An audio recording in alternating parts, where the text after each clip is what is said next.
Welcome back to The Explainer. Today, we're diving into a topic that almost every single one of us will encounter at some point, yet for some reason, we rarely talk about it in a constructive way.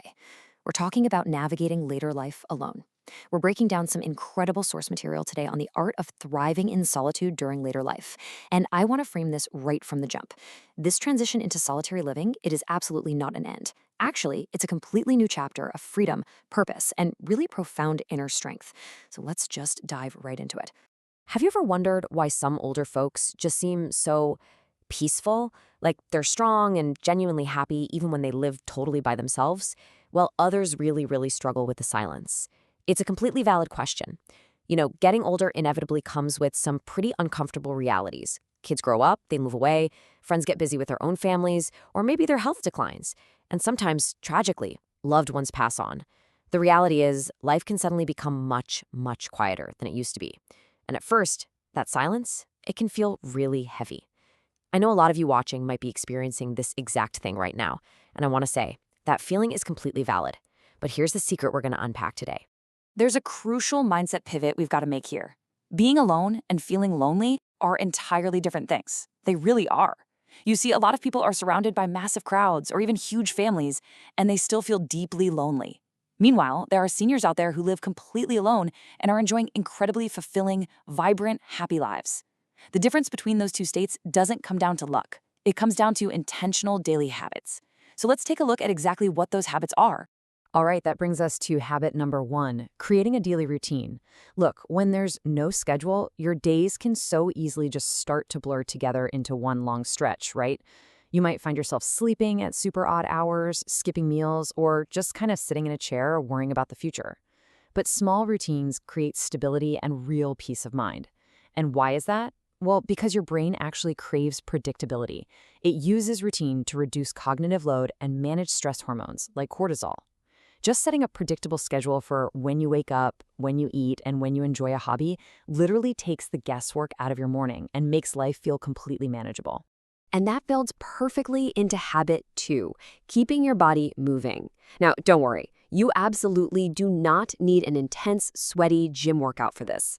Daily movement actively improves your balance, strengthens your muscles, supports your heart health, and, this is huge, it dramatically boosts your mood. Just a daily walk around the neighborhood, or even 15 minutes of gentle stretching right in your living room, can act as one of the single most powerful tools we have for healthy aging. Because here's the really wild part. Exercise doesn't just help your body. It fundamentally changes your brain. Physical activity actively triggers the release of endorphins and dopamine. Those are the chemicals that specifically target and support positive feelings and overall mental well-being. And it's absolutely fascinating that it only takes about 10 to 15 minutes of intentional movement to trigger those chemicals. No way do you need to go run a marathon to feel the joy. A short, simple burst of activity can completely brighten your entire day. Moving right along to habit 3, staying socially connected. And the absolute most important rule here, take the first step. It is so incredibly easy to fall into the trap of just waiting for other people to contact you first. You sit by the phone, days turn into weeks, weeks turn into months, and suddenly the isolation just grows. Don't wait. Take the initiative. Call a friend, visit a neighbor, or maybe join a local community group. Human connection is a fundamental, biological need at absolutely every single age. A simple conversation can fulfill that need and lift your spirits way more than you might think. Okay, habit 4 is lifelong learning. This means engaging in new experiences that keep the mind active and reveal new possibilities. We really need to debunk the myth right now that learning is only for the young. Thanks to something called neuroplasticity, your brain continues to build new connections and adapt throughout your entire life. So whether it's picking up a new language, trying out a really complex new recipe, or just reading a great biography, mentally stimulating activities physically change your brain to support your memory as you age. Plus, it just gives you something fresh and exciting to look forward to every single day. Now we hit habit 5, and this one tackles a pretty heavy emotion.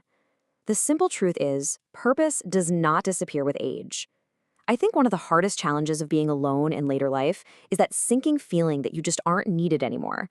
And that feeling can slowly chip away at your confidence. But I want to passionately remind you today, your purpose does not vanish just because you retired or because your kids are grown and out of the house. Mentoring younger folks, volunteering at a local charity, or even just adopting and caring for a pet, These things give you a vital, compelling reason to wake up in the morning. And actually, purpose can be found in the really small acts, not just massive achievements. You don't need to go out and change the whole world to have value. Lean into this realization for a second. Sometimes, simply helping one single person, maybe checking in on a neighbor who's feeling a bit under the weather, or just being a listening ear for a friend, can completely transform your entire day. It proves to you, without a shadow of a doubt, that your life still deeply matters and that you are making a very tangible impact. Habit 6 addresses something we basically all try to avoid: taking care of your emotional health. Your emotions need attention. There's a really common tendency among seniors to hide feelings of sadness, grief, fear, or loneliness, mostly because they just don't want to be a burden to their families. But bearing those feelings, it's dangerous. Ignoring emotional pain rarely magically disappear. You have to allow yourself to process it safely. Write your thoughts down in a journal. Speak honestly to a trusted friend. Whatever you do, just don't hide the tough stuff. Choosing connection, gratitude, and self-care actively builds emotional strength. I want to empower you with this thought. Your emotional resilience, it isn't fixed. You aren't just stuck with the emotional toolkit you were born with. It can be actively strengthened and upgraded at any age. Literally, every time you acknowledge your pain instead of ignoring it, and every time you actively choose to practice gratitude, you are building that emotional muscle. You're making yourself stronger for whatever comes next. All right, so how do we actually put all of this into practice? Let's get super practical. Here is your daily action plan. 5 simple steps you can literally start today. 1. Wake up at the same time to anchor your morning. 2. Take a short walk to get your body moving. 3. Call someone to fulfill that need for connection. 4. Spend 20 minutes learning something new to stimulate your brain. And 5. Right before bed, write down 3 things you are grateful for. This is your playbook. These steps might seem incredibly small on their own, but when you stack them together day after day, they're going to have a profoundly powerful impact on your happiness. As we start to wrap up this explainer, I really want this thought to sink in. Growing old and being alone absolutely does not mean your story is over. You are not forgotten. Your life hasn't lost its value. You still have so much wisdom to share, so many new experiences to enjoy, and so many meaningful moments waiting just around the corner. The key is simply to stay engaged, to intentionally care for your body and your mind, and to actively step into each new day with real purpose.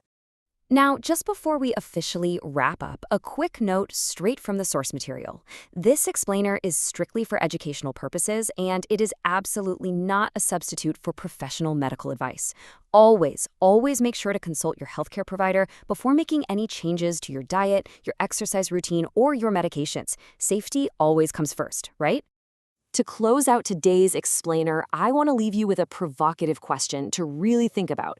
What is one thing that helps you stay happy and positive when you are alone?